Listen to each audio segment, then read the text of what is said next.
On va essayer de s'entraîner scientifiquement.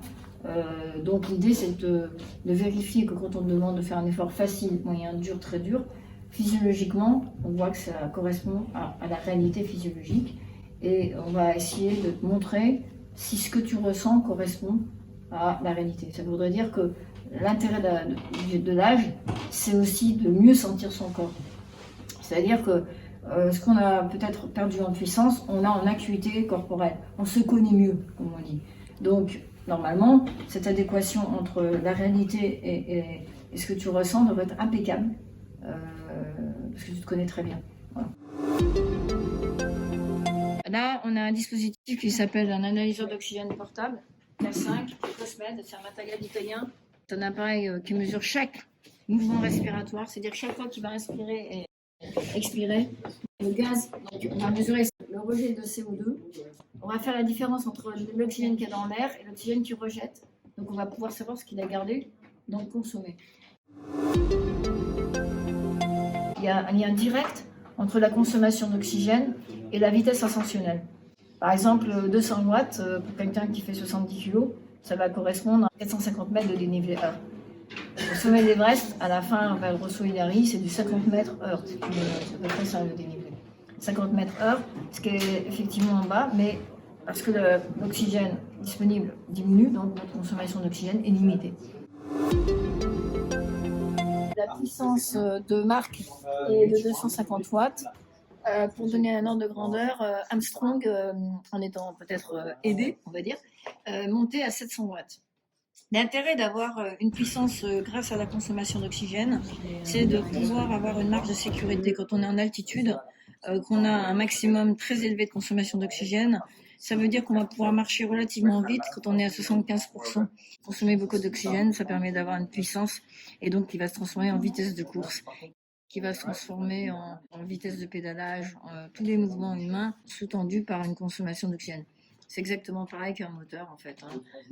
On a une consommation d'oxygène qui ressemble au moteur thermique, aidé d'une batterie électrique en l'occurrence, l'accumulation d'acide lactique, et aidé d'une super batterie électrique qui est la phosphocréatine qu'on a dans les muscles. Donc nous on essaye d'entraîner l'organisme pour augmenter tous ces moteurs, consommation d'oxygène, donc c'est en gros le moteur thermique, le moteur électrique, et d'adjoindre des batteries supplémentaires de secours par la capacité de faire des sprints, etc. sans oxygène.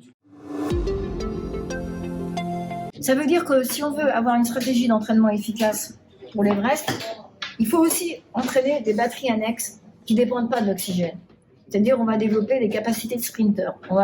Donc Mark s'appelle le sprinter de l'Everest, parce que pour aller aussi vite dans l'Everest, il ne faut pas se contenter d'utiliser l'oxygène, puisqu'il n'y en a pas. Au-dessus de 6000 mètres, il faut avoir développé des métabolismes de sprinter capables d'avoir des super batteries électriques qui fonctionnent sans oxygène.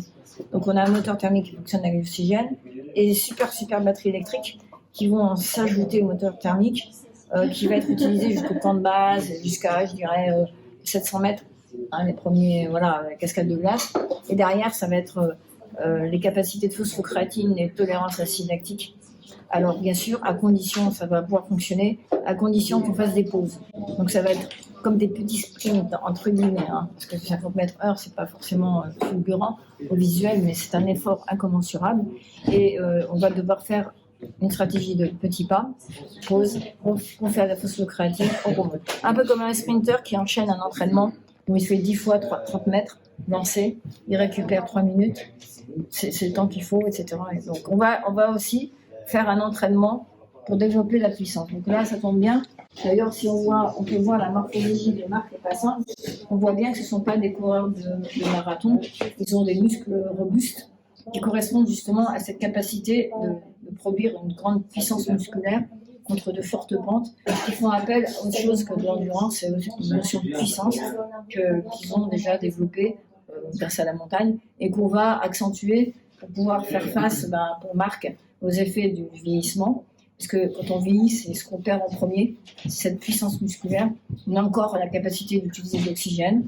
Le cœur vieillit moins vite quand on n'a pas de problème, mais on a une fonte musculaire. Et c'est pour ça aussi qu'il faut veiller à avoir des bons apports protéiques, végétaux, animaux, en l'occurrence sur ceux qui ne sont pas végétariens. Et donc avoir des compléments légumineuses, céréales pour tous les acides aminés essentiels et pouvoir, des œufs éventuellement, pouvoir construire cette masse musculaire qui a tendance à fondre avec l'âge. Avec l'âge, on a moins de facilité à resynthétiser du muscle après un effort. On peut faire un coup furieux une fois, mais après, on va devoir récupérer beaucoup plus que quand on est jeune. Or, c'est pour ça que je préconiserais pour l'Everest, vu l'âge de Marc, 70 ans, une stratégie, mais déjà c'est un précurseur adopté, de techniques alpines, plutôt que de faire des camps et de revenir, etc. Essayer de faire une ascension rapide et de ne pas traîner en haute altitude, parce que la haute altitude a en plus un effet de fonte musculaire. Donc il faut essayer de ne pas perdre de temps. Dès qu'on dépasse 7000 mètres, il ne faut pas trop traîner. Quand on arrive à 8000, là, ça va, s'il a une bonne consommation maximale d'oxygène, ça va lui permettre d'être à seulement 50%, donc d'être encore très lucide, étant donné qu'en plus, il va plus utiliser des graisses quand il sera à 50% que s'il est à 80-90% de sa consommation maximale d'oxygène.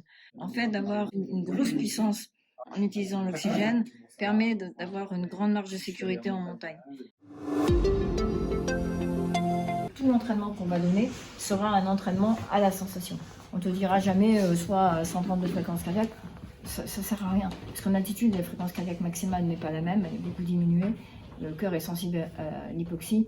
Donc on va te donner simplement des indications de sensation. C'est ça qui est puissant. Et en plus, ce sera des entraînements de 30 minutes tous les 2 jours dans des escaliers, des fortes pentes, avec des consignes de sensation, 1 minute vite, voilà, en accélérant, etc. Rien d'autre.